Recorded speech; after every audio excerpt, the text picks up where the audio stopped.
Should I just stay here? Because I'll be here on the third one.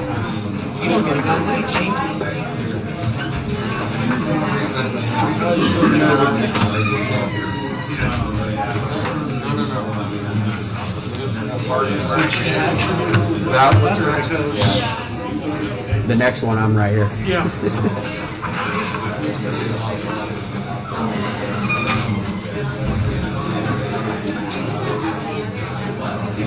Oh, wait a minute.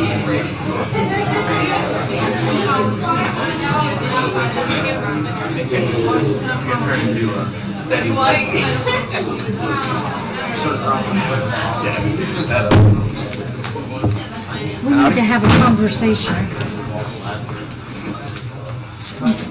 You and I need to have a conversation. After meeting tonight? Yeah, that's fine. How you doing, Sean? All right. Did you get this? I decided to sit here. I decided to sit here because the next committee I'll be right here. Is that TMI? Yes. Why not? I thought so. Just checking. You got stretching out? Did you see? I had him corrected. I did see that. They're actually. I both scooped you. Yeah. You don't watch me sit down at the other table. All right, we ready, guys? All right, good evening, everybody. It's 7:46. We're going to call Municipal Services Park and Rec to order. Clerk, could you please take the roll? Mr. T. Smith? Here. Mr. Barr? Present. Mrs. Lang? Here, Right. We got two items of business, and one of them is open public discussion. So if the committee's okay with that, can we swap item 1 and 2? You do the proceedings New first. summary of proceedings. Some- Oh, yeah, those two. Do we have any issues That's why you with called the those? meeting. I read through them. They're good. How's the committee feel about them? Make a motion to approve. a second. Clerk, please take the roll. Mr. T. Smith? Yes. Mr. Barr? Yes. Ms. Lang? Yes, All right. Now, are we okay with switching item 1 for 2? Okay. Clerk, would you please read item number 2? Ordinance to amend ordinance number 1969-29, known as the Yarger Report, as ordinance 1982-154, created the position of Economic Development Director. Council now finds a real and present need to reestablish the position. Okay. So, we were given in our packets an ordinance from 82 that has this position on it. And I thought that was interesting. So, I am curious, though. I have some questions. The old one, it says that we funded this position with grant funding, urban development and stuff. Is that possibly, I guess this is a question more for Zoe. Do we think that that's going to be possible? She's not here tonight. To get grant She's funding? not here. I don't know of any grant funding for economic development Okay. per se directives. I mean, there's certainly grant funding that can be applied for. We've applied for and received quite a bit of grant money, so anything that we would have the opportunity to do that for, we certainly would. Certainly. Okay. Well, this is a Director of Economic Development job title. It's up to $120,000 per year. And it is worth noting, though, that we plan to split that with the county, correct? Right, so a little background, if I may. Please. So this was part of a several-step process that began several months ago, actually, for City Council. It began back in January when Council chose to withhold funding to CANDO up until the point of the CANDO director retiring or being dismissed from CANDO. I felt, along with several members of council and some of the commissioners, that CANDO as it existed at the time really was just not driving our economic development. So began researching, looking for some alternative plans, did a lot of research. They actually put out a notice to hire somebody through Can Do and received like 4 applications, 2 teachers and a commissioner and somebody else that applied, and really didn't get anybody that was qualified for the job at that time. So switching gears and working with Can Do through a very long process and trying to convince them that they needed to do some restructuring, some reorganizing. And I felt that we and the county, the county, the city of Marion as a whole, needed to do some different things than we were doing currently because it just wasn't working. So I proposed to the commissioners and Can Do that the city and the county jointly go together to hire an economic development director that would work under the umbrella of either the city or the county. And during the course of those conversations, it was decided that person would work under the city umbrella. And what that offers is the ability to provide insurance, retirement benefits to a person. So you hopefully, that along with the pay scale increase, would increase our pool of qualified candidates throughout the central Ohio area.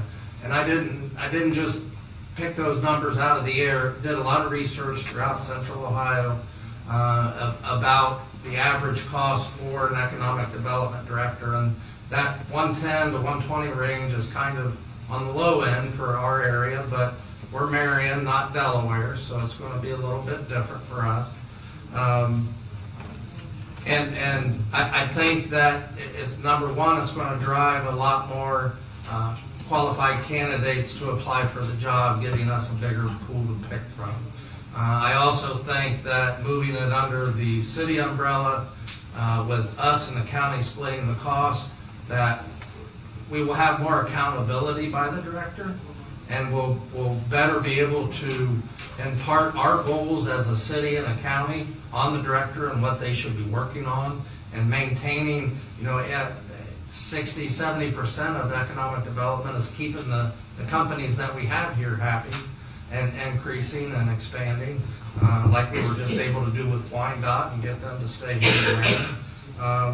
So we look back, and again, this is part of a process. So we got buy-in from the county commissioners. We have buy-in, I think, from most of city council, I hope, that we move forward on this path.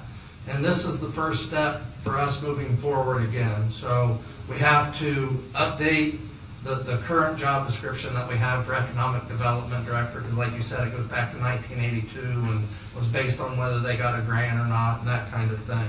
So we spent a lot of time developing the job description, again, from researching other municipalities around the central Ohio area, even up as far northwest as Van Wert and what they do up there.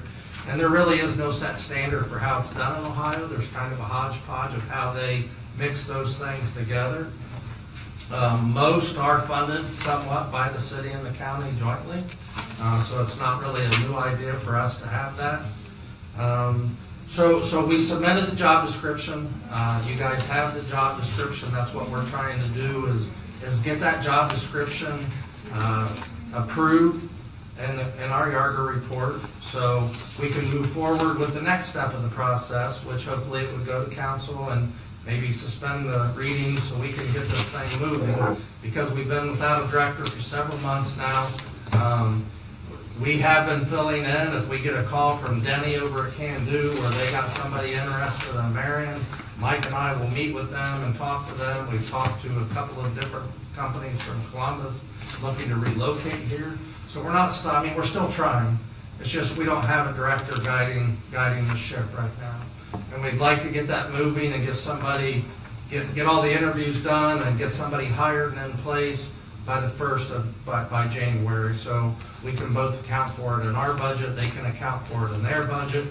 Can Do would continue to function in some capacity. Like I said, they're in the process right now of restructuring and reorganizing, and they will still fund the Department of Economic Development. So the city and the county are going to pay the salary of that director, But Can Do would still theoretically pay the supplies, the advertising, the other stuff that would be needed in that department. Because we wouldn't have a departmental fund for that, we're just paying the salary. Okay. So again, it's part of and then once we get approval from council, if that happens, then the commissioners will pass a resolution stating the same thing, that they're in agreement with this. We'll have the law director work with the county prosecutor, and we'll formulate a contract saying that, just like we do with dispatch, kind of, we pay a certain amount, they pay a certain amount.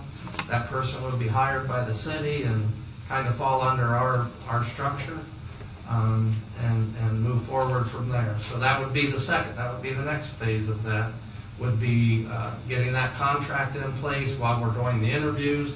I plan to have a commissioner, myself, somebody from Can Do, and somebody from the community all involved in those interviews, so it's not just the mayor picking who, our economic development director or the county. We're going to all have a part in that. Very nice. I don't really have any other questions. Does anybody from the committee here have any questions that they'd like to ask the mayor? Or anybody? Just touch real quickly again, so back to the salary portion of that, and our half of that, the 80. When I say up to 120, it means that, if we get somebody that doesn't need family insurance, and maybe they get it through their wife, that's $28,000 a year, so you could afford to pay them a little more in a salary than you did in a benefit. So Is that the average, about 28,000 for a family? That's just for insurance. Yeah. Right, that's what I mean. Yeah. So having so funding again, we were until this year giving Can Do like 41.6 something around there. So really, this would be about $40,000 more to our budget, in addition to what we would have been paying for Can Do.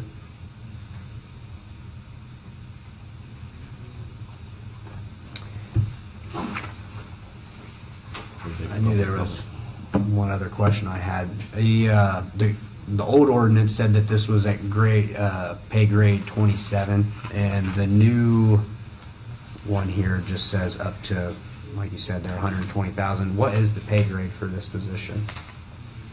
So the Yarga report, which was created in 1969 by a consultant when the United States was going through putting in place civil service, they developed pay grades for hourly employees. This is a director level. Okay. They get a salary, so this mirrors pretty much like your service director, your safety director, the director's level type of pay. It doesn't have a pay grade. Okay. I'm kind of telling on myself, the Yarga report, I thought that was like a national or international thing, and I'm in Finley saying, well, your Yarga report, they we don't know what you're talking about. And it really was just job descriptions, right? So they have them, most places have them, 27.1 is, the clerk for the traffic and criminal division or whatever, but ours is called the Yarga report. So Okay. basically it's job descriptions for all of the departments that we have here in the position. Does the committee have any questions that they'd like to ask? Public?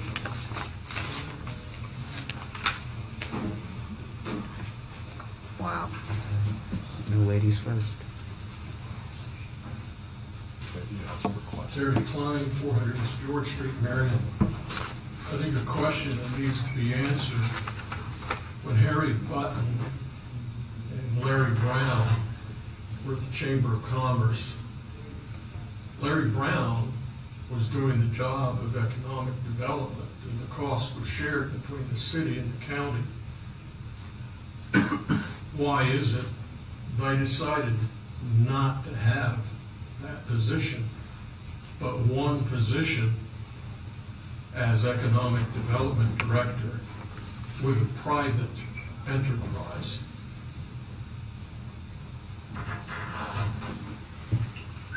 Was there a question? I missed the question, quite honestly, Mr. Klein. I'm sorry. Can you please repeat it? You were talking too slow. I'm sorry. Be alert now. Yeah. There's going to be a comprehensive exam. When Harry Button and Larry Brown were with the Chamber of Commerce way back in the early days of Can Do, Larry Brown was hired by the city and the county to do economic development. You have to ask yourself, why did they eliminate that and put it on to a director of Can Do and a private enterprise? How did that come about? They started out, you're coming back around to where they started again. You're the dog chasing its tail. This has to be private enterprise. You are going to end up spending quicker the $480-some thousand that was paid to Can Do during the tenure of Gus Comstock. Then what do we have to show for it?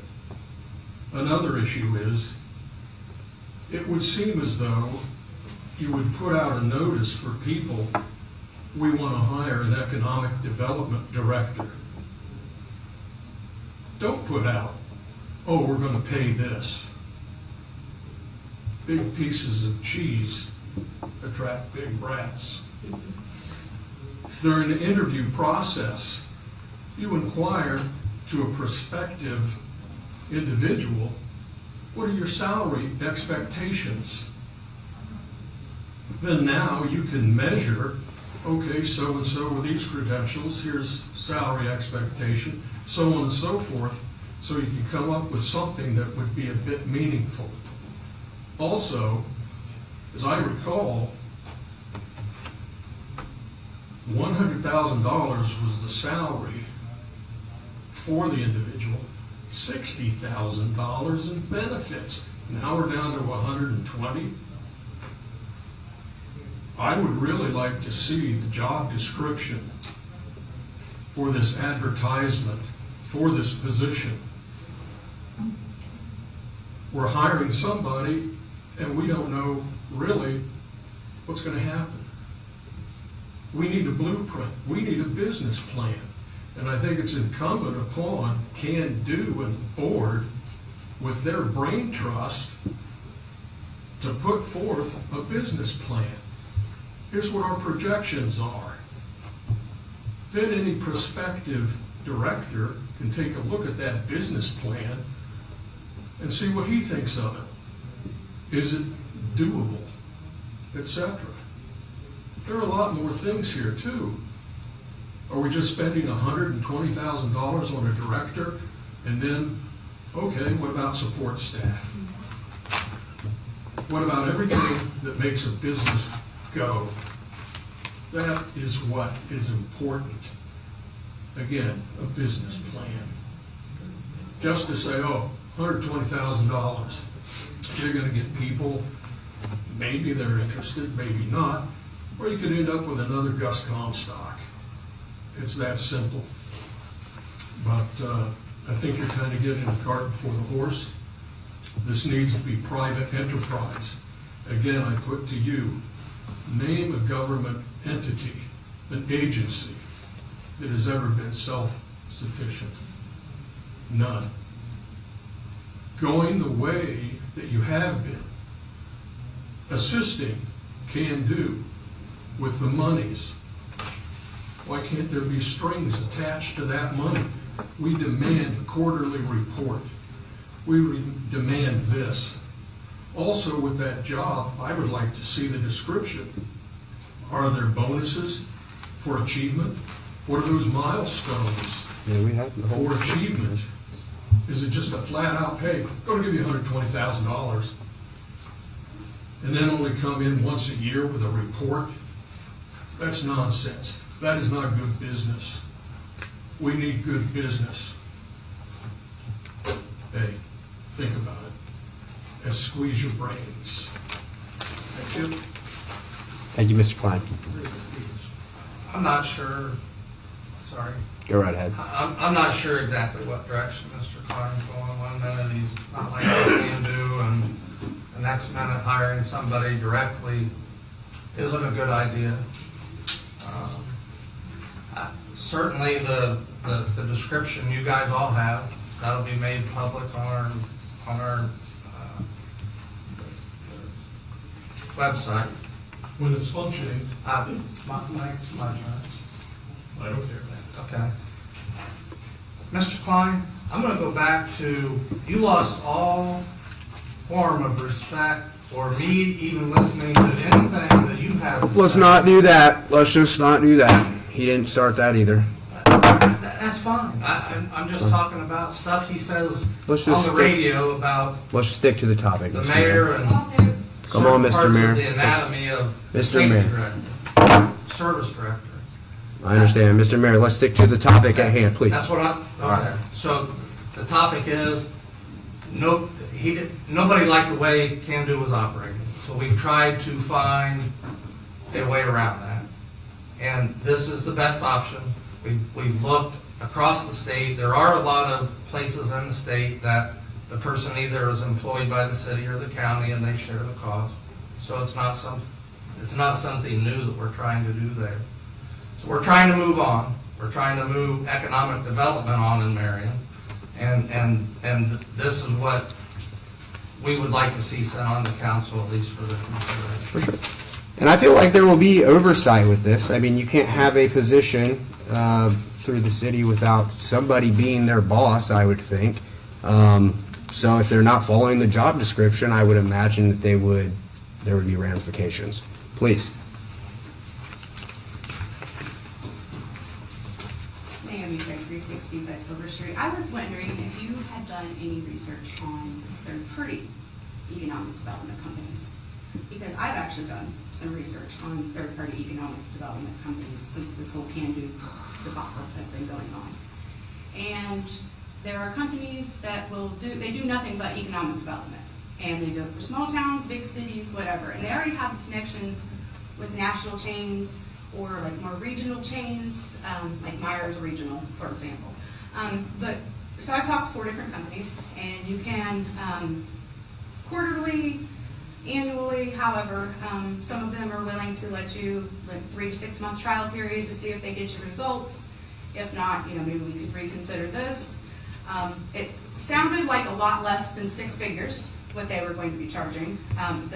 I called 4 different companies, and I can get you the What do you mean dates. sounded less than? It would. Did they give you a figure? It was based on how much business they brought in, but Piece rate? there was not sort of, but it was like there's a flat rate like plus a bonus. You know what I mean? But it sounded obviously like the bigger company they bring in, they might get 3% of whatever that is, a 3% bonus or whatever. But one example that came off the top of my head, Denny's. Denny's is sitting there empty. They have the hook. One of the companies has the hookup with IHOP. Is IHOP the answer to all of our problems? No. Is it one less building sitting empty? Is it a few more jobs? So I just think that might be a viable, something to check into just before we create a whole other position with benefits. And like you said, if they don't do a good job, now we're back square one. And if this... Well, I feel like there'll be oversight. There will be oversight, at least but with crap. if we're out here giving an organization of people, 40, 80,000, I don't know how much we're giving Can-Do. If we're just 45 something. if we're just giving that to them at the beginning of the year and then they don't do anything all year, the money's gone. At least this way, I agree, but and we're fire gonna them give before they this get their guy next from check. Columbus up here how much ever money we were going to give him. All I'm saying is that should be our only option. Maybe we do a little bit more investigating than just bringing somebody in at a 6-figure job.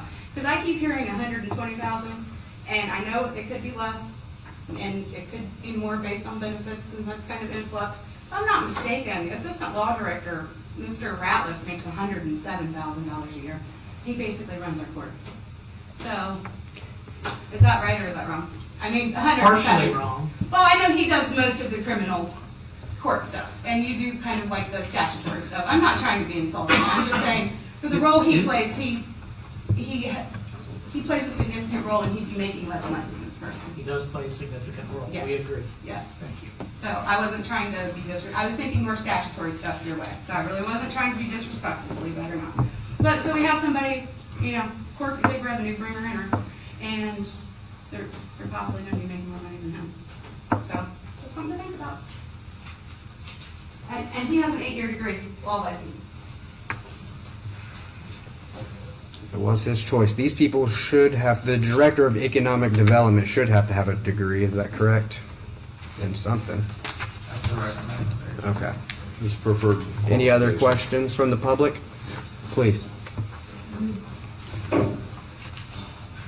Here's Ratliff, Second Ward City Council. Just a couple things that I've thought about back there is that I think we're stuck on jobs as this economic development director, and I think that this job could be and should be and is going to be much more. And that's even looking at things like housing and, you know, to look at our community as an entire package to move it forward. And, you know, and it's, jobs are important, but that's not the only factor in making everything cohesive and moving it together and moving Marion along. A couple other things is that I do believe that looking at Exhibit B under the summary, lines 2 and 5 say executive director and it should say economic director.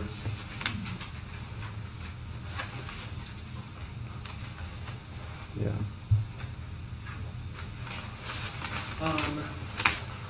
Also, I personally would like to see some clause that the person in, that whoever that we hire, in whether it be 6 months, 12 months, 3 months, whatever is set, should be a member of the community. I know that's something that we've heard about the previous director of Can Do, that people have been upset about, is that they've not been a member of the community, worked here for 10 years and never moved here. I think, you know, personally I would like to see it Marion City, but I do believe that within X number of months of being hired, the person should at least live in Marion County. I think living here, you have more of a vested interest here, and you know more about what you're trying to sell. Certainly, I would agree with that. Also, I would say that I had talked quite a bit earlier in the year about moving this in-house. I think it's a much needed plan. And, you know, I would personally, you know, this is up to you guys. I won't be here on January 1st when this starts, but I would rather us totally run the position between the city and the county and not have another outside board like Can Do Board that's going to do supplies and that kind of stuff, because I think you have too many bosses and too many hands in the pot. I think it can get really messed up. And so I know it would cost more for the city to come up with the money for that, but I do believe that if Can Do is going to run on just solely having people give money for that, we could advocate for that as well. And, you know, I think that it should be a total government position instead of this partnership that just simply doesn't work. Just because we're having more control, it's still going to be the same dynamic of a partnership, it seems like, with a Can Do board that I think we should just do it ourselves. Thank you, Mr. Ratliff.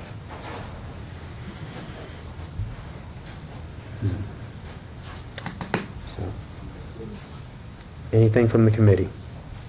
I'll make a motion to send on to council with no recommendation.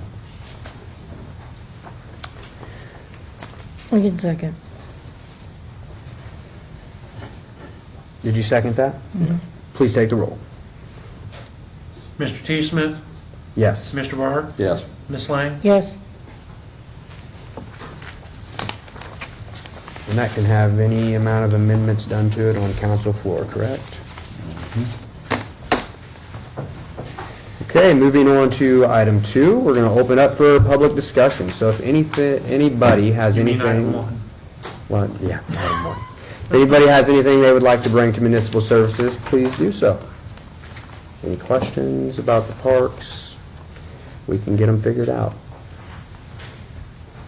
No? All right. The time's 8:14. We stand adjourned. Traffic Commission. Oh, yeah, don't.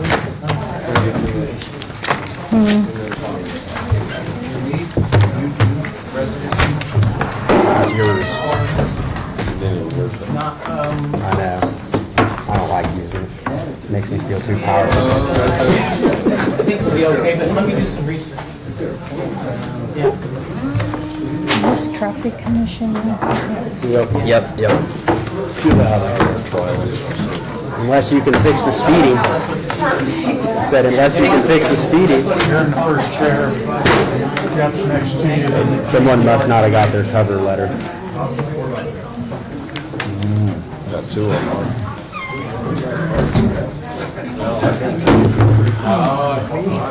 Check and make sure it's me. It's the wrong Smith. Sometimes you get the wrong Smith.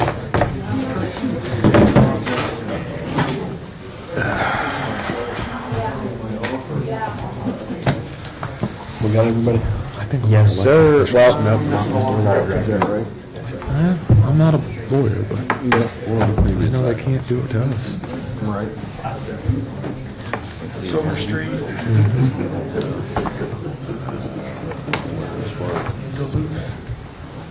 The only thing they can do is make it a Jason County, and they've never done that. Those were the three that were being, We always had it. Fire department always had it. When they change the residency, they had to. was kind of waiting to hear the That's what we want. No one ever. Residency laws changed. I know. On all of them, they could go back. Fortunately, we don't have the land. 8:16, call to order the Traffic Commission. Clerk, will you take roll? Mr. Barr. Present. Mr. T. Smith. Here. Mr. R. Smith. Here. Director Cowell. Here. Engineer Shetler. Here. Chief McDonald. Yes. And Director Russell. Here. We got a summary of proceedings. Has the commission had an opportunity to review? I move we accept as submitted. I'll second. Take roll.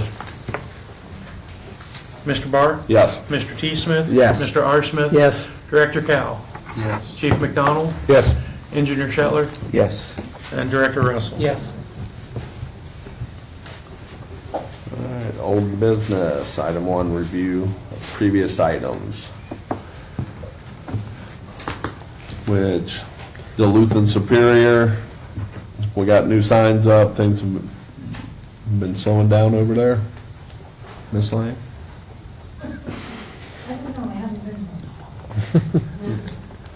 It's been moved. It's over on Lee Street now. The monitor's on Lee Street, so How long does that usually stay up before we get the results? probably another week or so. Okay. Depends on how long the batteries last. Okay. And I did ask the question from Major John Schaefer. He's kind of our resident techie guy on if we could glean any more information from that monitor as was asked before. The current version, unless we do some sort of software update, we're getting about everything we can get from the current software that's installed. So there's no way to just count the number of people that are above. He didn't see a way to do that. John didn't see that was available with the current software. I think that's where the real problem is the people that are speeding, not the ones that are below the speed limit. Right. Appreciate you checking that. Yes, sir. And I think Chief McDonald, I think you were going to reach out to the Highway Patrol about Bermuda. Yeah, so we've reached out, and we'll have a meeting in the near future between the Sheriff's Office and OSP to talk about a coordinated effort, but they're invested in traffic. I get it. And Mr. Cowell, you said there was another sign put up out there too. Actually, 2 additional signs were put up at each end of Marion Williamsport. The watch for stop traffic signs were added. Right. All the intersections are marked, a T intersection, but we did add, those were already in place, and then we added watch for stop traffic signs. Yeah, I mean, had there been anybody looking to possibly putting a turn lane in out there? pretty wide area. Should be plenty of room. Just maybe we could. Who do we need to look into that? You'd have to have a traffic study done that would warrant a turn lane there based on the volume of traffic in that area. If you want to move forward with that, we could do that. We do have a meeting later this month with ODOT in the county about the Williamsport Road, North Main Street intersection. So that may be something we can bring up during the course of that conversation, is about further down at that intersection to see if there's a possibility of a turn lane. Okay. Because that would probably fix a lot of issues out there, don't we think? Does anybody else think that as well? I agree. Okay. Is that it for old business? No, lane shift signs, I think the engineer's office got with our sign department, they've decided on the lane shifts at South Prospect to Columbia intersection and the lane shift at South State and East Church. They decided on what style of sign or what to indicate how we want traffic to move, so those should be going up soon. We're going to hang signs up on the, New traffic pattern. Will there be some type of basically arrows that show the pre-warner shift. Yeah. That show the Was any further investigation done onto Vine and Center Street, the double left Sorry, turn yeah. lane? Pardon? I think they did that the next Oh, it's been day. repainted? Okay, I haven't been through there. Was that done the next day, Mr. Kyle? I think so. I believe it was. I got a phone call about that. Thank you. That's great. All right, that's it for old business. New business. Excessive speed on Silver Street. Miss Craig? What would you like to ask?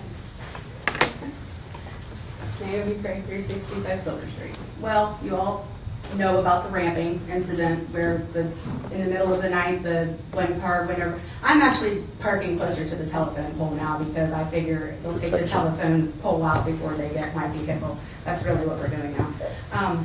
But 2 vehicles were totaled in that, and the person who was doing the driving had no insurance, of course. So one neighbor lost a vehicle, and one neighbor sustained like $5,000 worth of damage, I think, to their door panels. I mean, I know we talked about, Mr. Rep Smith, you talked about, Mr. Smith, you talked about the speed being, you know, like we said like 8 miles to 55 miles or something like that on Duluth. And I agree with you that speed is an issue, but I think it was something like 22,000 cars that went through in that time. That's a lot of traffic in a residential area. And I would guess that I have more than that. Between Kellogg Parkway, and then Mr. Schauber said something, you know, about you can't get a semi down Silver Street. I beg to differ. And he mentioned something about making it, or eliminating it as a through street. And I was kind of thinking about that because we do have Fairground Street. So, and I know, you know, we have in your ward the apartments and stuff, but as you get past Leader Street, it's much less populated.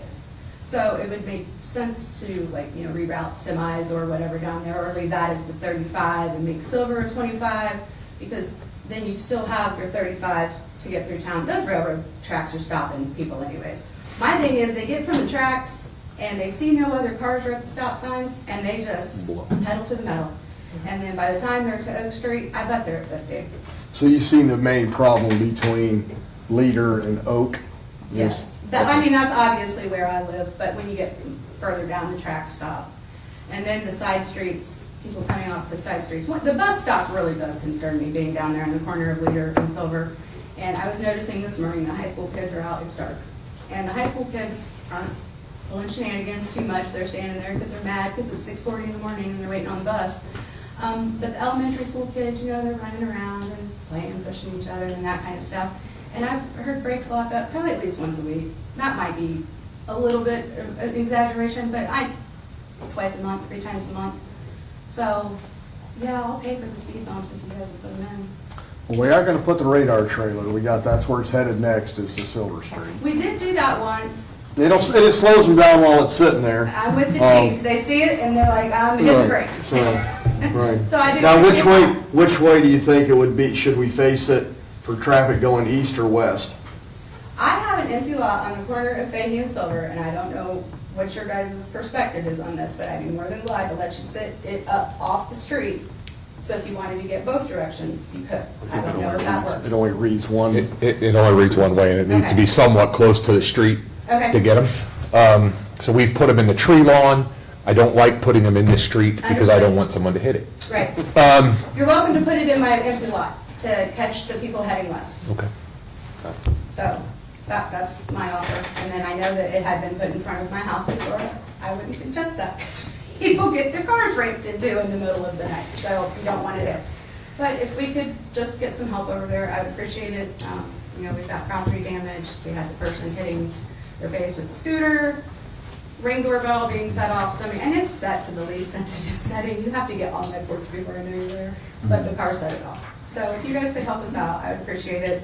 If you need me to gather a Silver Street posse to come up here, a group of my neighbors, I would be glad to do that as well. Thank you.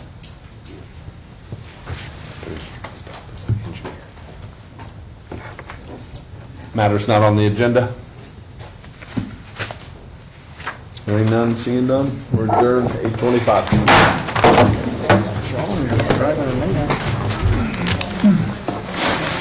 Here, Ralph. I still say signs that say beware of spike strips would help. Mr. Powell is the safety director. Does it help? You're not slinging a 20-mile escalator through there.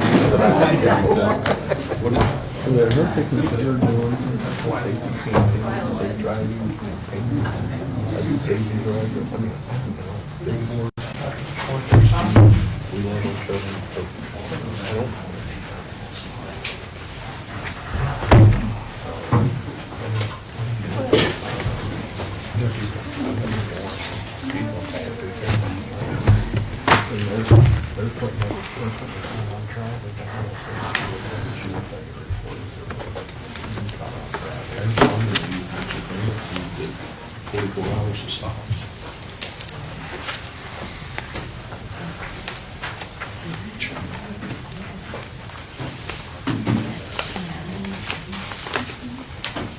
Get myself organized.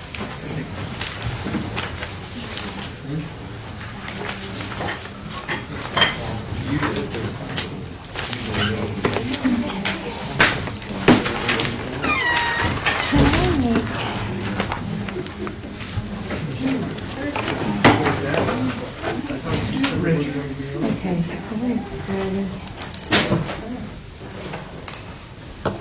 Okay, 8:26, and we'll call finance to order. Clerk, take the roll. Ms. Lang, Here. Mr. Rollins. Present. Mr. Ratliff. Present. Okay, going on to finance minutes from September the 15th.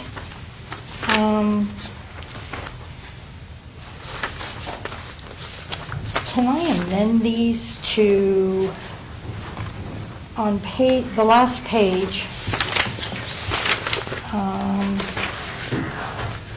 the last paragraph, Mr. Daniels addressed the committee last time about the Charter Commission, and I was informed that I made a mistake in the number of petitions that were pulled. So if we could correct that in the minutes, the Board of Elections reached out to me and said, instead of 27 petitions filed, they were actually 23 candidates, and that if there's any other questions concerning ballot, Charter Commission, or candidates, that they should direct those to the Board of Elections directly. But you did say 27, right? I did. So, I think just in the spirit of what these are, this is the minutes of the meeting. So, if we said 27, we can't pretend we said 23. right, and so that's, I guess my question is, can I just put that on the record then? I think you just did. Right. Yeah. All right. Okay. Other than that, the wishes of committee for minutes. Motion to adopt? Second. Clerk, take roll. Ms. Lang? Yes. Mr. Rollins? Yes. Mr. Rattler? Yes. Okay, moving on to old business, item number 1, audits. Do we- Yes, there is a meeting tomorrow afternoon at 1 o'clock with the state auditor. We'll be discussing the 2021 audit at that point. 22 is still in progress. I think there may be some documentation still out that needs to be submitted, but I'll have to double check that tomorrow. And you said this is tomorrow at noon? Tomorrow at 1. At 1?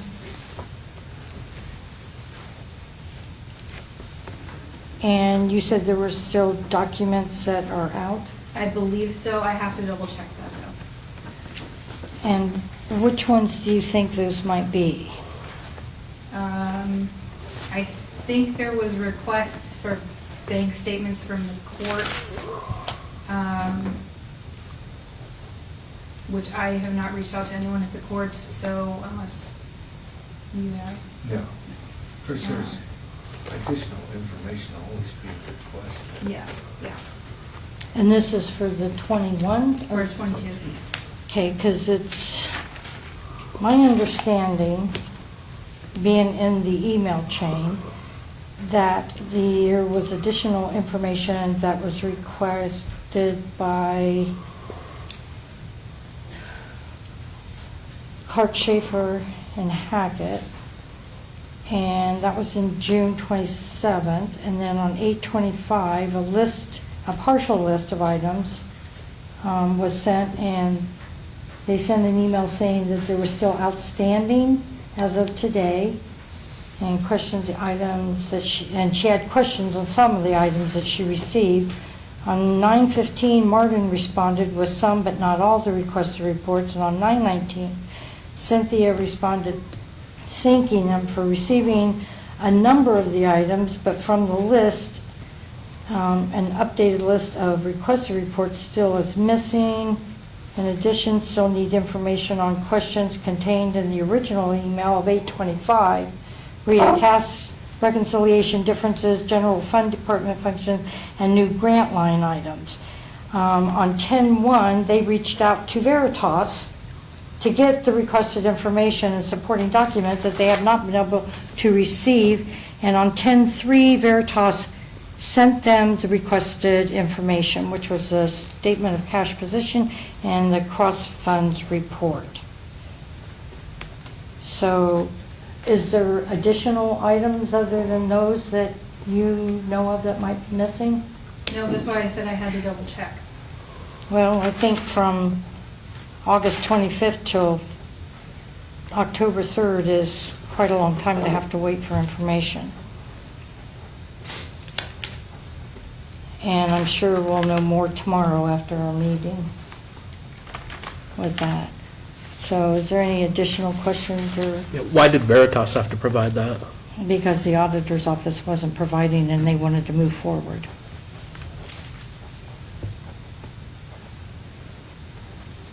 Except that information had nothing to do with the 22 audit. That information had been a request from Cindy McCafferty at the local government service branch for additional information that Veritas had worked on during 22 and 23. It had nothing to do with the 22 audit. You just said 22, 23. The work that Veritas did for 22 and 23, not anything to do with the audit for 22. Those are two different things. But there's still reports that they've been asking for that reflect the audit. Reports that who's been asking for? That Clark, Schaefer, and Hackett. Yes, and I just said those are the ones I have to double check on that are still outstanding. And then the ones that Veritas provided, they provided to the state auditor, Cindy Which Mc- had nothing to do with the 22 audit. So that information goes. Why did the state auditor request them? Cindy had requested additional documents. The email that Greg had sent October 1st said Cindy had, from the state auditor's office, called this afternoon to make some inquiries regarding the availability of supporting documentation for work we performed relating to fiscal years 22 and 23. They have what she's looking for, and while he fully expects that we support sharing the information, he needed confirmation from us to do that. She had a couple questions about bank recs for 22 and 23. When she stopped in my office on Wednesday last week, and we had a conversation, and then based on that conversation, she had additional questions for Veritas, which is why she reached out to them. Okay. But that all has to do with the audit, right? No, The financial statement? no, it's a completely separate issue. So what are they needing it for, I guess, then is the question that we're asking. What, Cindy's doing preliminary research on additional topics. It doesn't have anything to do with the audits. She's basically just following up with the bank reconciliations to make sure everything was done appropriately. so she's following up with the bank reconciliations to see if everything has been done appropriately based on recommendations or? Appropriately based on conversations that we had had during the Veritas conversations. Because during the Veritas conversation, several issues had come up, such as liability closings and how those were going to be transferred over, as well as going from accrual to cash. That was another issue. So she was doing additional research based on those conversations. Okay.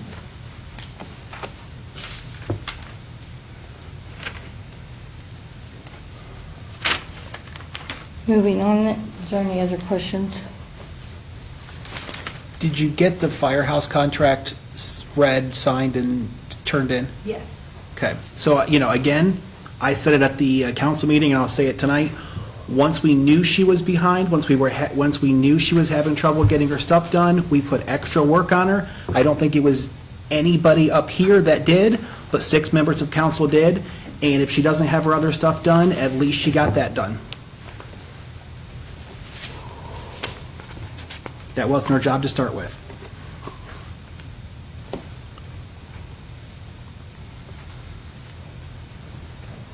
Moving on to item number 2, penalties and appeals. I have not received any additional correspondence from the IRS as of late.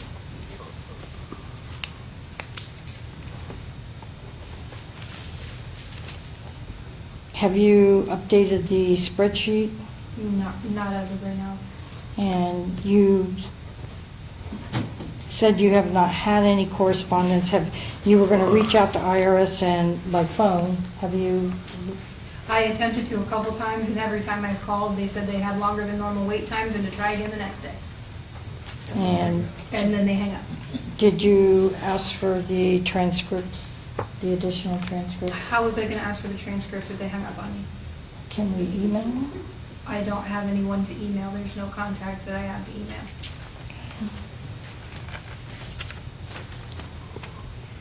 Any other questions?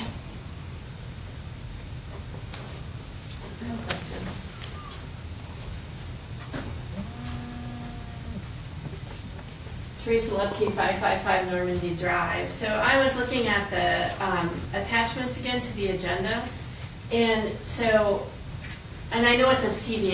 It's when it's uploaded, it turns into a comma-separated file, so the formulas probably get lost. So I put formulas in. So I just want to say, am I correct that the net amount in fines we've paid to the IRS is $574,393.53?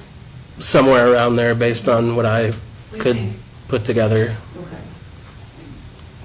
Do we anticipate any of that being returned or abated?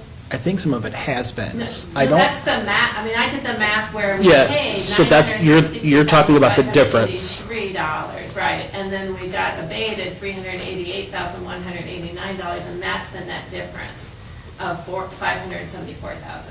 Correct. 393. So according to the reports, there's no further abatement or refunds. Is that your understanding? That's my understanding as of Does that today. seem correct? There are abatement requests out. We Oh. have additional out with Voorhees right now. We haven't heard anything from them. I know that the way that it works, they would wait to schedule a hearing. Once the hearing is scheduled, we as the city don't have to take part in that hearing because Voorhees takes care of everything there. It's just the attorney and the, I forget their official title, but the basically appeals board. And they determine whether or not it's passed. And then I usually get a call within an hour after that hearing.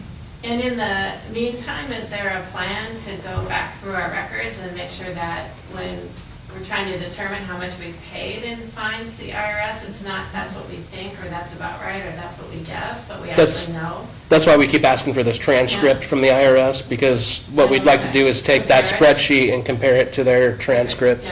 Yeah. All right, thank you. Because we're pretty confident that the fines are higher and the abatements are higher. But Oh, then that's so that. yes, Yeah. because when we get things abated, it then pays off fines instead of getting money back. And so we don't know. Okay.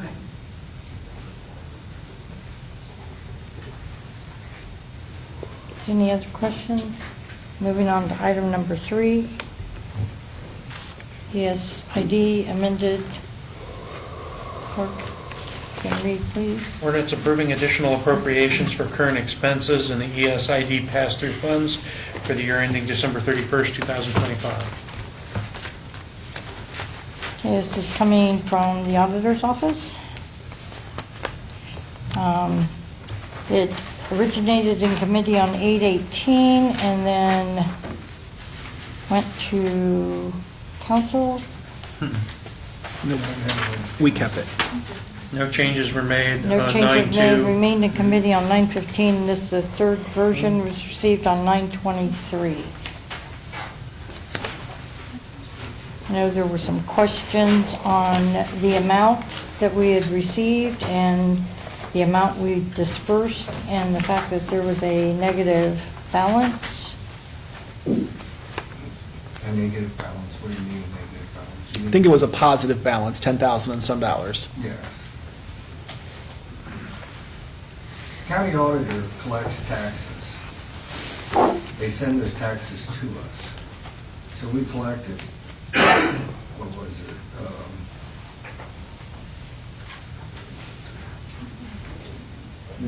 $101,897.65. Normally, in a normal year, we would collect the,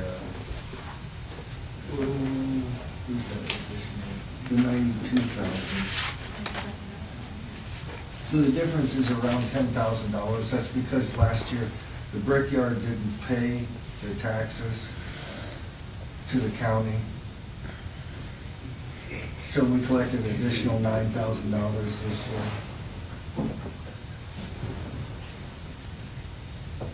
That money's in the bank. I think that was one of the questions you had before. Where's the money? In the county auditor's office, the money always gets deposited in the bank. We don't keep any in the vault. Every day money comes in, we put it in the bank. So the additional $10,000 is in the bank, made up for the $10,000 deficit last year when the brickyard didn't pay their property taxes. So the other, I assume, is self-explanatory. I don't know about your knowledge of finances, but we had $14,000 appropriated for 101 LLC, and we had $18,000 appropriated for the Brickyard LLC. Expired, that left $14,000, which we paid towards the Harding Village, with left a balance of $58,333.44. The auditor fees were increased also because of the amount collected. They collect a percentage of amount collected. Is there any questions? There are. Might be able to answer? Yeah. Yeah, what's that? So if there was roughly 10,000 left in the account, why does this legislation show a negative $58,333.44 balance in New World today? Okay, well, in government funding, What happens is, Yeah, so would that 9,000 not, or 10,000 not stay in the pass-through line item? yes, it would. Okay, so the math But doesn't, we're talking about cash and appropriations. You gotta separate the two. Are you asking a question on cash, or are you asking a question on appropriations? Because this shows appropriations. We appropriated so much money, the 14,000 and the 18,000, but it ended up costing 18,000 and 72,000, which brings us to a negative balance of 58,000 in appropriations only. And same thing with the auditor's fees. We paid the first half of the auditor's fees, but the second half were larger, so we're short on appropriations. That's what we're talking about right now on this ordinance is appropriations. Now, if you want to talk about cash, cash is a different subject. In government funding, you have two things. You can have appropriations and you can have cash. Just, it's kind of like checks and the balance in your checkbook. Just because you got checks doesn't mean you can write them all the time because you may not have cash in the bank. I know, but if I have 10,000 in my checking account, I have to account for it somewhere, right? Yeah, in the cash statement, yes.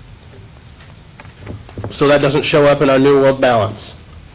Not when you're talking appropriations. There's a difference between cash and appropriations. Appropriations is the budget you guys pass. You don't look at cash, you're looking at appropriations. You give, appropriations is the permission to spend. Cash is different. Cash is what is in the bank as in hard cold cash.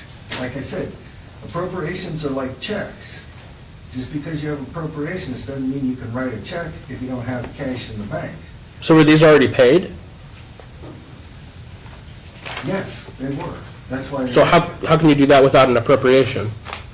I can't, but I chose to. But you just said we were talking about appropriations today. Right. And Okay, it's but you said you paid because it. I overspent because I didn't want to pay penalties and interest, Right. which is not allowed by the state law. Got it. So, but no, you're correct. I chose one bad path over another bad path. But I mean, it's already been through 1, 2, 3 committees, so even if I brought it up before the time, we'd still be paying penalties and interest. Well, I understand that, but one of the reasons it's been here to committee 3 different times is because it comes here saying something different every time. What did it say different last time that's not saying now? Well, the original time it came through, it showed a new world balance of 10,000. So explain that. Show me. I put through the ordinances each time. I never saw one that said $10,000 balance. You have the records. Can't make a statement without backing it up. Okay. So where's I will provide that. $10,000? I will provide that. I don't have it with me. Well, it wasn't in the ordinance that I provided. It was in, Which one? I think it was in the first one, the one that we got on 8/18. I know in one of them too, that the very first whereas did not include all of the properties either. Yeah, the first one, you wanted the brickyard mentioned. Right? Shouldn't it have been? It wasn't why we're short, but you thought it was important, so we added it back in. And can I ask when this was paid? It would have been paid at the second half, which is in June. Okay, so let's just, let's just examine that for a second. So this was paid in June, according to you. When was the first legislation that hit this committee? That you have to ask your clerk. I don't have any. Well, based on our agenda here, it says 8/18. Okay. So then I know you had got on Councilman Rollins about, have your stuff to show. You had said earlier you chose one bad path over another bad path. You said that this had been, this is the 3rd or 4th time that this has been at this committee, Right. so that's why that you had to pay it. But let's look at the date that you paid That's not why I it. had to pay it, that's not what I said. That's exactly what that, No, it's not exactly what I said. and you said you had to pay it, I said I paid it, yes. and why did you say that you paid it? I said because I had to choose either to sit and wait until it got through council, if I was to present it before, after I got the taxes in from the county auditor. Okay, I would wait to pay it until it got approved from council. I would have had penalties and interest. So I chose to go ahead and pay over the appropriated amount, so I wouldn't have penalties and interest. So, again, you said it was paid in June. Yes. It did not hit this committee from your office until August. Okay. So you can't say I had to pay it versus wait on you guys when you waited 2 months to get us the piece. No, I didn't say I waited on you guys. What I said was... Well, what are you waiting on? Because, well, if it takes two weeks, right? 1 week, 2 weeks. 2 weeks to get something done, even if it flew through here. So I give it to you on Thursday before it goes to committee, that's 1 week. Then it goes to committee, that's 2 weeks. Then it goes to council, that's 3 weeks. Okay? So when it came through, even if I had put it on committee, and it would have gone through completely, which our stuff has never gone through completely on the first round, I still would have been late. So, you know, in for a penny, in for a pound. So I guess... What difference does it make if It I'm makes a late? lot of difference. What difference does it make if I'm late by a week if I've already broke the appropriation? I still broke the appropriation. So what difference does it make if I do it right after I break the appropriation or I do it before the end of the year? How about It's you get already it to us passed. before you break it? Can I? How about you, if it's to be paid in June, you get it to us in April? Because you know how much that it's going to be. So how about you get it to us so we can pass the appropriate appropriation, and then it can be paid legally? I mean, if we're choosing between a bad path and a bad path, let's look for the right path, which is to get it to us on time. That's true. So, to clear up some of the If confusion, it gets passed, it hasn't gotten passed yet. to clear up some of the confusion, Yeah. I had a conversation with you, correct? Yes. Okay. And I asked, if this ordinance was passed in 2024, and it was 54 and 55, ordinance 54 and 55, why was it not included in the 2024 budget? And I believe you said that Harding Village was overlooked, did not get into the budget, and you didn't even know that we owed them any money until they called you and said, hey, where's our check? Correct. So the problem is, because it didn't get into the budget for the funds to be appropriated, and then it got buried, and you get a phone call, and they say, we haven't received our check yet, and that, I think, is what initiated you to send the check, to write the check and send the check, Yes. before bringing it to council to have the budget amended. Right. So it was already late.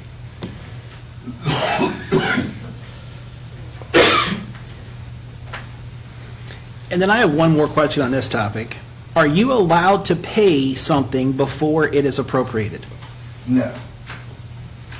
Okay, I'm just saying because you felt it necessary to pay it because it was not legal to pay any late fees. However, you did that knowing it wasn't legal to pay it at all. And again, it goes back to the fact that because you didn't ask for the appropriation until 2 months after that it was paid. Yes. I think that was clear from your first statement. But you don't. But the problem is, it's going to happen again. With an attitude like that, you can't fix it. And But as long as the appropriation gets done correctly, it would be fixed.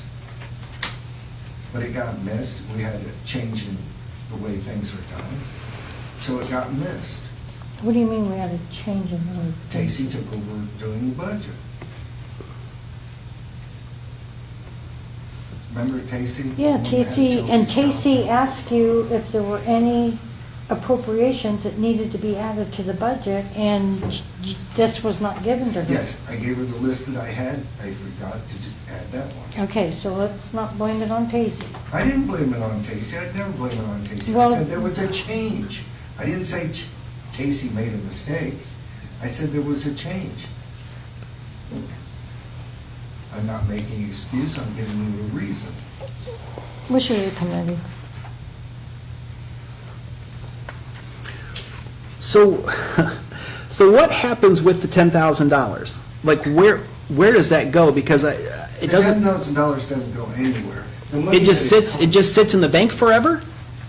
Now, I'll rehash what I already explained to you, is last year, Brickyard did not pay their taxes. So they paid them this year. So the additional 9,000, you had it as 10, but that's close enough, 9,000 was short last year on the cash amount. So this year they paid it. Normally, we would just pass through what we get, what we collect. This year we collected more because we collected So would it go back into the fund that we took it out of in '24? yes. It would, it's all set in that 174 fund, which is ESID. So It let's, has a cash balance. so while you're talking to us like kindergartners, let's really examine this like a kindergartner would. I'm not trying to. Let's look at the ESID account. Okay. Where does the money go? Okay, when you pay the money for the ESID line item, where does the money go?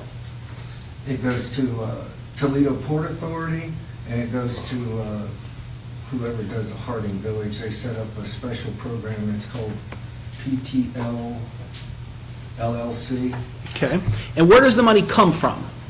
county auditors, And they get it from? taxes. So, You passed a resolution. absolutely, I'm just making sure everybody understands, including you.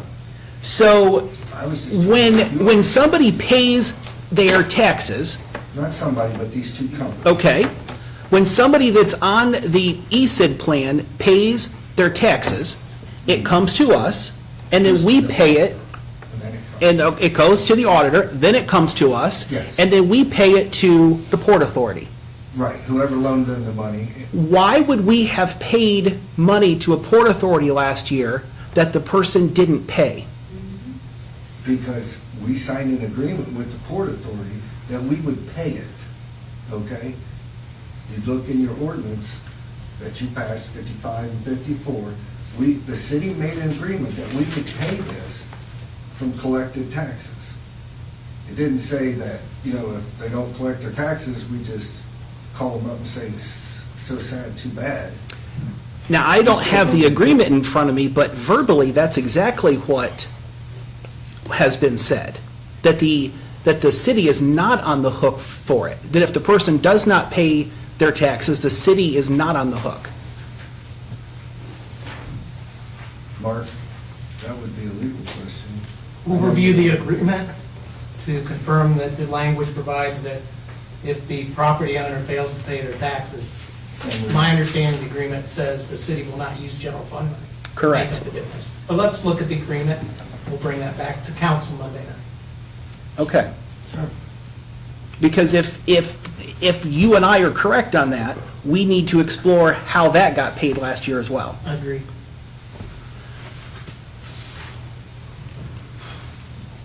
So instead of sending this on to council, should we hold it in committee until we get an answer to your question, Mr. Ratliff? Well, I think that goes to last year.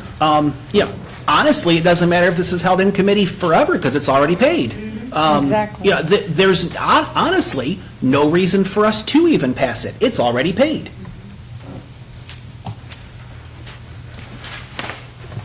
Mr. Rowland? Holding committee? Yeah, I mean, it sounds like, This would be an audit finding, I would assume, and whoever paid it would be personally responsible if it would never get passed. And that's why you don't do stuff like this that is against the law, because you're personally responsible.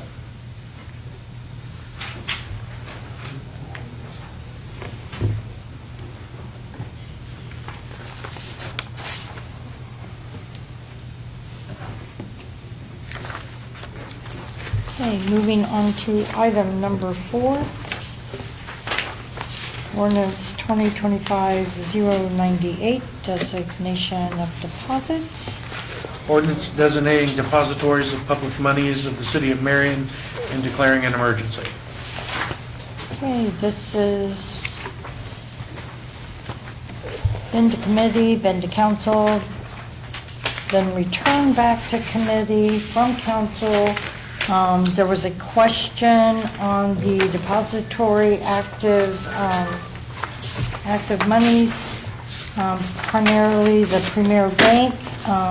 It's our understanding in council last meeting that Premier Bank is no longer operating as Premier Bank, but is operating as West Banco. And that is listed under our active deposits and also our interim. And I think the question was, do we need a depository from them as West Banco?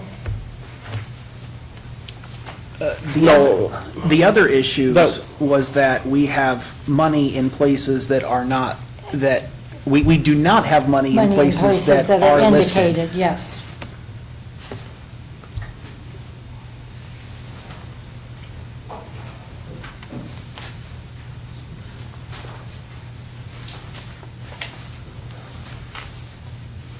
Personally, I think we should just leave it sit in the committee and yeah, but for what? Like, is no one going to amend this?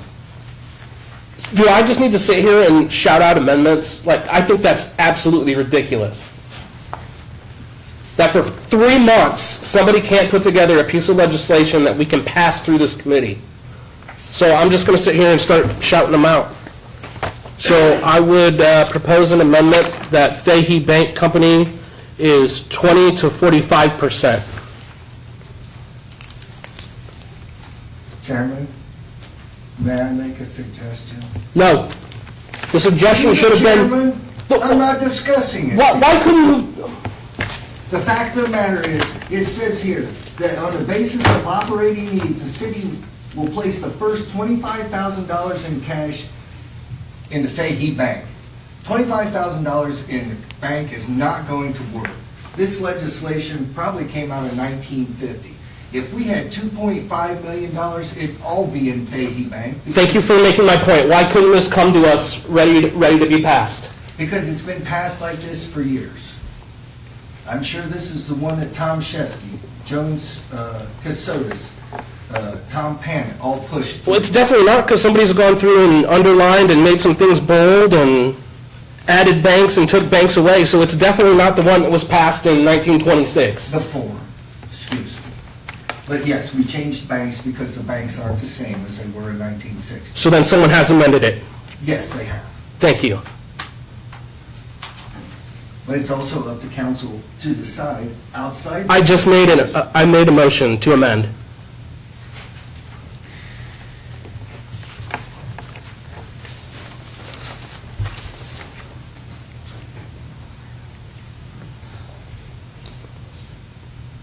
Are you leaving Premier Bank on there then?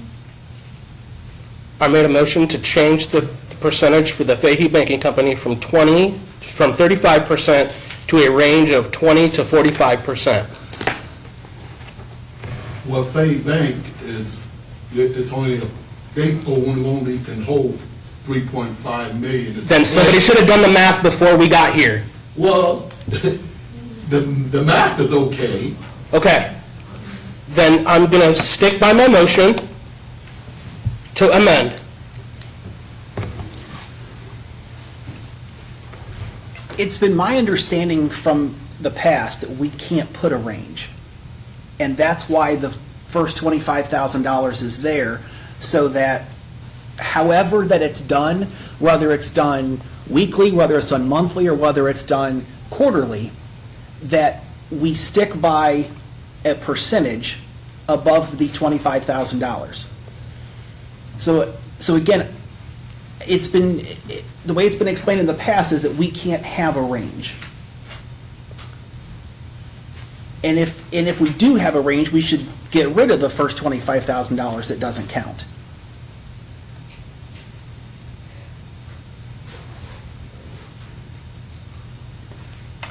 So is this a piece of legislation that possibly the auditor and the treasurer together should have communicated on, or is this just the responsibility of the treasurer?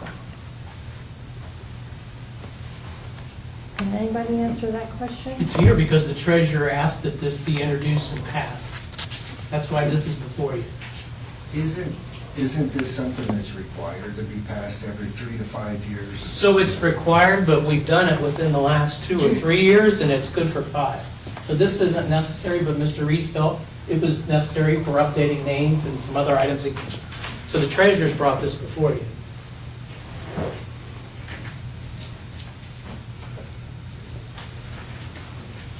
So, I mean, I'm good with leaving it here, and if the treasurer wants to give us one that has appropriate percentages and appropriate names, What do you mean appropriate percentages and appropriate names? as we went over in council last time, an example would be Park National Bank, that you say 10% of the city's funds are there.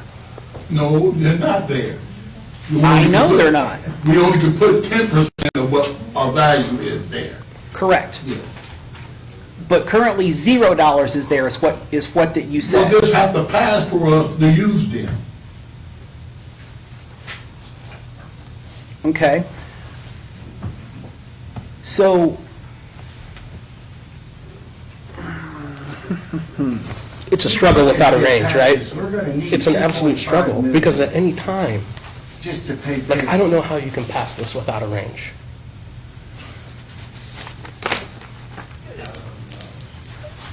Especially when there's 2 banks on here we don't even have funds in. The math doesn't math. There's no funds in Park National because we have to have this depository done for us to use them. I couldn't use Park National if they're not on this list. That's why they're on here now, so we can use them. That's why there's no money there, because this has to pass for us to use them. so I'm assuming that your plan is within 30 days of this being passed, 10% of the city's funds above $25,000 will be in Park National. No, not necessarily. But then why does this say 10, why does it say 10% if that's not the In plan? other words, if we had $2 million, we couldn't put over 10% of $2 million in there. What's 10% of 2 million? 200,000? I mean, Yes. 10,000 or whatever, 100,000?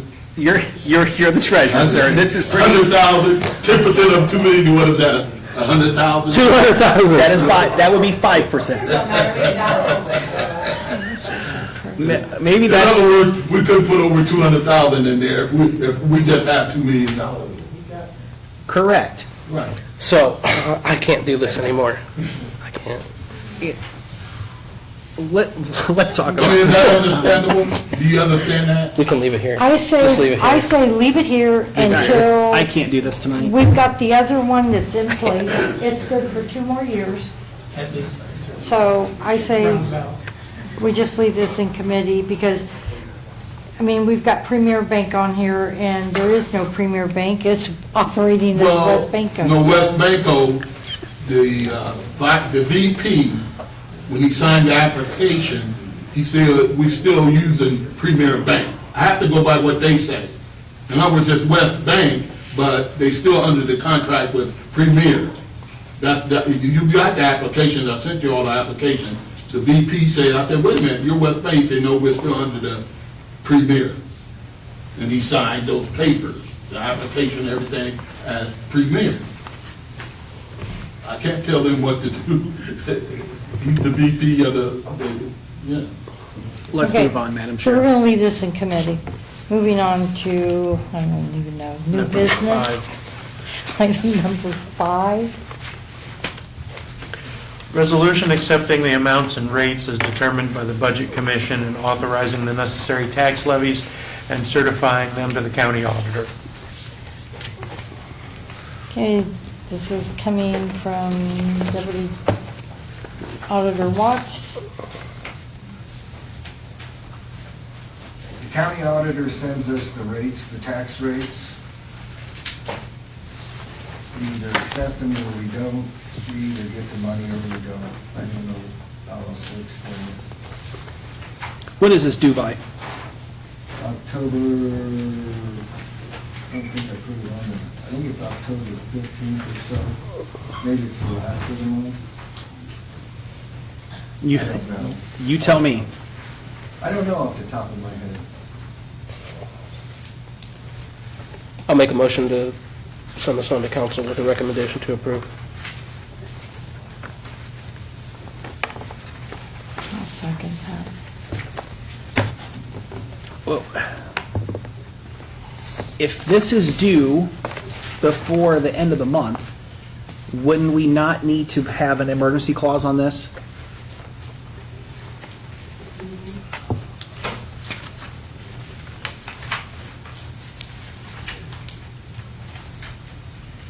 Because if it doesn't take effect for 30 days, then we would be out of time because we didn't get this until tonight.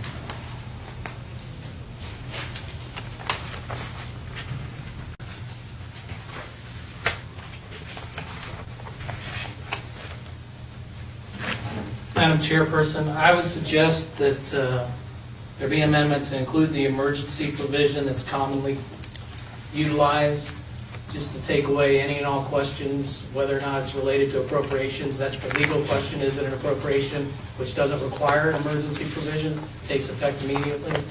But I would suggest the committee amends it to include the emergency provision Do you want and send it on to council. to draw your motion? I'll rescind my motion. I'll do, rescind second. Make a motion to amend resolution accepting the amounts of rates and determined by Budget Commission, authorizing the necessary tax levies and certifying them to the county auditor and declaring an emergency. And then we will have to change the language in section 2, which I think we could just make that part of the motion to have the emergency clause legislation language added to section 2. That's a second, Mr. Rowley? Sure.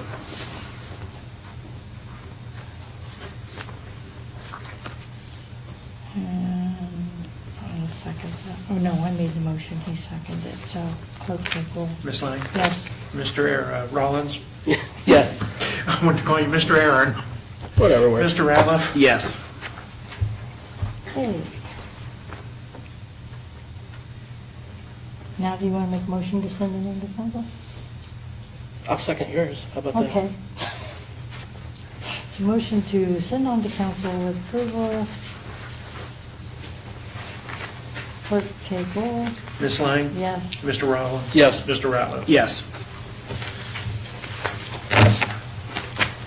Hey, item May I say something, Mr. Chairman? on what? About the depository. No, we're done with that one. Moving on to item number 6, additional former grant funding, Finance 62. Clerk?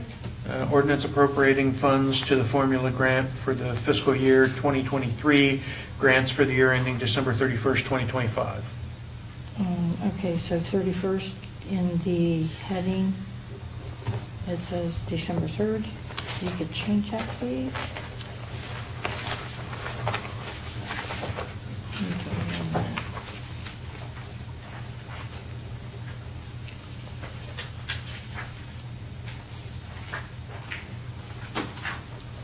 And this is also coming from Deputy Auditor Watts. Yes, I'm not completely sure if you all got the notification from Evelyn to explain how certain things were paid out. that have reduced the balances, but basically, not enough was appropriated, and so we're requesting 10,000 more and 47,000 more, which is, we've already collected 202,000 off of the grant. That's in the cash fund. We're requesting additional appropriations to pay for the bills that are outstanding from, I'm not sure what company it is, but it's for Heritage Hall. These would be streets or sidewalks, and then the implementation is whatever contract work they're doing inside.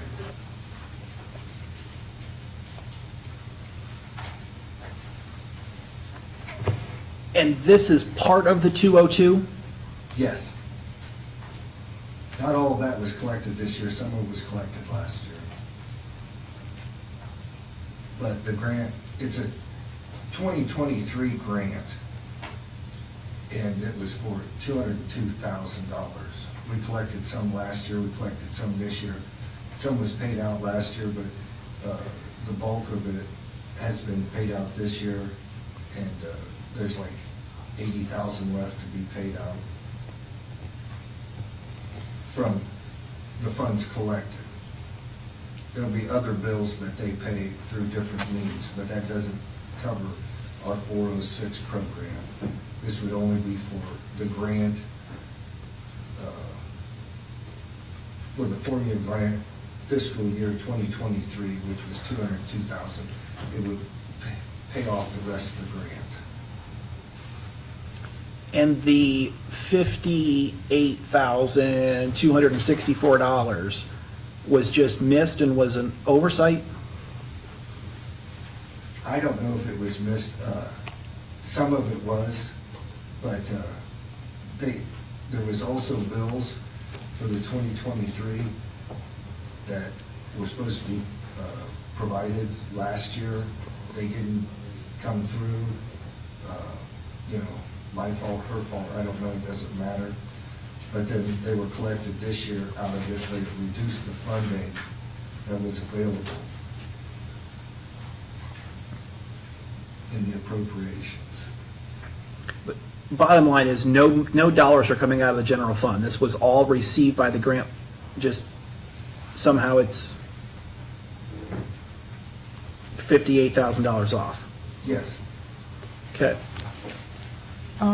I also talked to Evelyn about this, and the drawdown is due by October 31st, that she has to have all the bills paid and submitted for this grant. So sending this on to council, we would also need to amend this one, also declaring an emergency. No, this one's an appropriation. So we're just appropriating additional funds? Yeah, we wouldn't need, that can take effect the next day. I don't look at the last one as an appropriation. That's why I thought we needed to do that. So I think we can just send this on. Was that a motion? Sure. Second. To approve or no recommendation? To approve, I guess. Clerk, take roll. Ms. Lang? Yes. Mr. Rollins? Yes. Mr. Ratliff? Yes.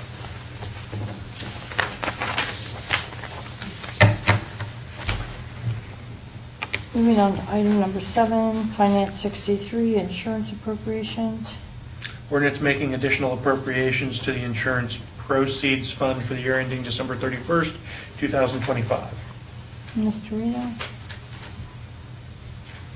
This is one of the standing items that we have for insurance money. If a property should burn down, the city collects the insurance money from that. And then it goes through the proper channels, and then we bring it here to have it appropriated so we can get it back to them in a timely manner. I think this was something I proposed as like a quarterly item to just be a standing item on the agenda. That way we're keeping it clean in and out, that's all it is. Any questions? So just to reiterate, this is done prior to the need because we know it's going to be there. That way we're not running into an emergency, correct? Correct. The money's been collected from the insurance company already. It's been received in. And now that person has to do their part and get their stuff up to code. In the meantime, while they're doing that and waiting for the final inspection, we bring this here to be appropriated so that when they are done with that final inspection, it's available to be paid out. Motion to send on the council with a recommendation to approve. I'll second. Ms. Lang? Yes. Mr. Rollins? Yes. Mr. Ratliff? Yes. Moving on to item number 8.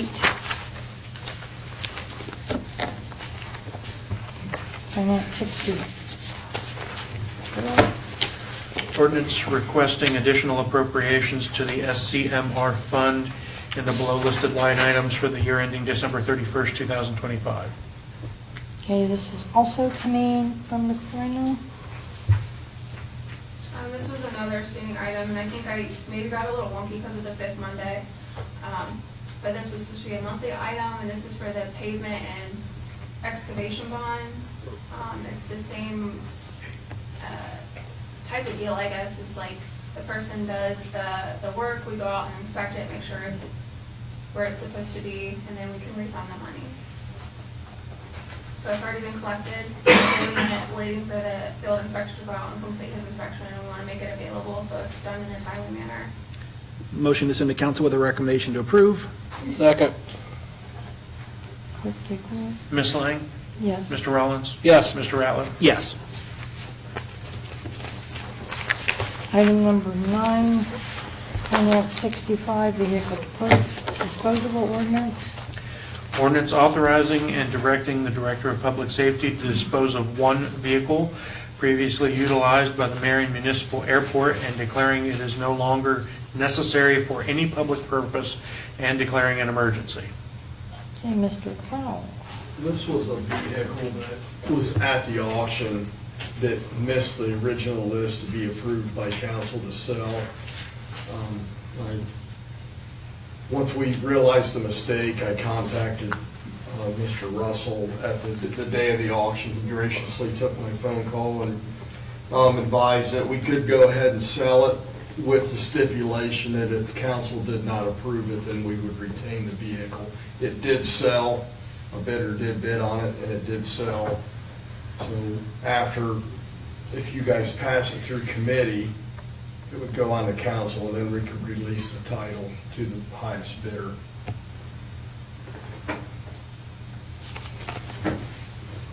Now, the heading on the ordinance does not match the heading on our agenda.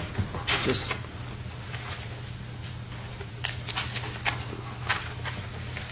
Should be the one that says ordinance authorizing ratifying, the keyword's ratifying, that's the proper title. okay. That's just, that's not what's on our agenda, was mine. So ratifying is the correct terminology then. Right.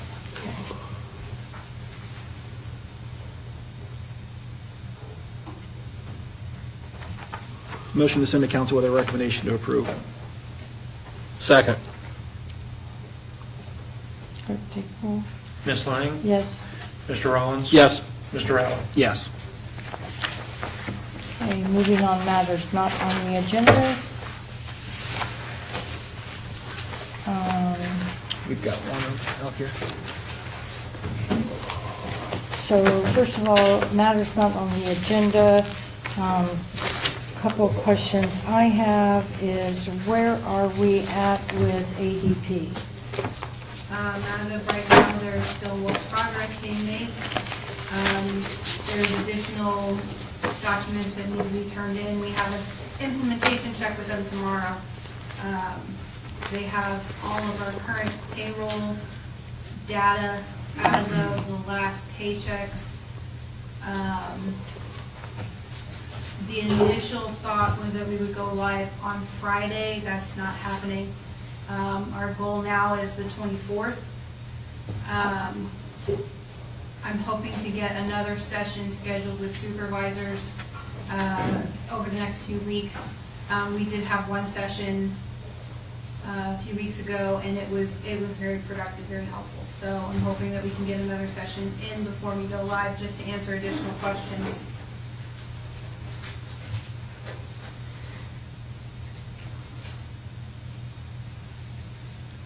So if we go live on the 24th, that only gives you like 2 weeks. So Yes. schedule like for next week or the week after, before you go live, or? Yes, that's the plan.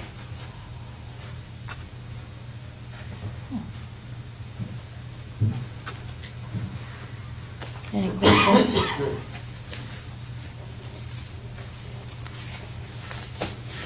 Okay.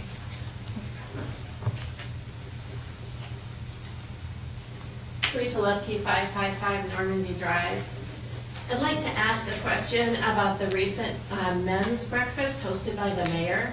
According to the Marion Star, city business, including topics like the Charter Commission, development, and beautification, was discussed at this event. Because it was promoted as the mayor's breakfast, I'd like clarification on whether any public funds, city staff time, or city resources were used to plan, promote, or host it. If city resources were involved, I believe it's important that all city-sponsored events be inclusive and open to all community leaders regardless of gender. I understand a women's breakfast may be planned for later in the year, but separating men and women for events where city matters are discussed means not everyone has the same opportunity to be in the room, hear the information firsthand, or take part in the conversation. I'd also like to note that the City of Marion receives several federal grants, including Community Development Block Grant funds, and recipients of federal funding are required to comply with federal non-discrimination laws. Those laws prohibit discrimination based on gender in any program or activity supported by public resources. I think it's important that we hold all city-affiliated events to the same standards of fairness, transparency, and inclusion that our federal grant obligations require. So I respectfully ask that the mayor or the committee clarify whether city funds or resources were used and how the city will ensure equal access to future events. So were city funds used for the men's breakfast? So the men's breakfast started, the mayor's men's breakfast started last year. It's not hosted by the city, it's hosted by Kingston of Marion. It was set up by Kingston of Marion. I was a speaker at the event. And as you stated, we have, they also host a ladies' breakfast, just like we did last year. So it wasn't a city-sponsored event, nor was it paid for by the city or in part thereof. So no city funds resources were used? Mr. Bodine worked on the PowerPoint presentation that was used. Well, I'm glad to hear that. It's not clear in the reporting on that it wasn't a city event.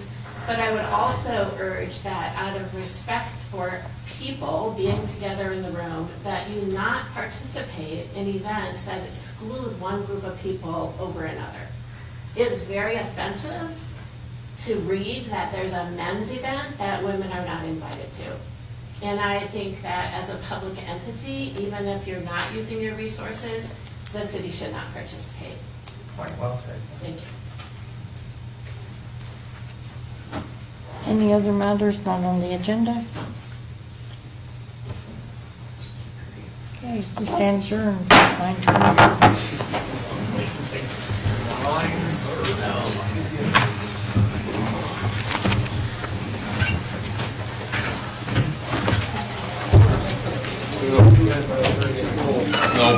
Nobody had 9:30 in the pool. I did.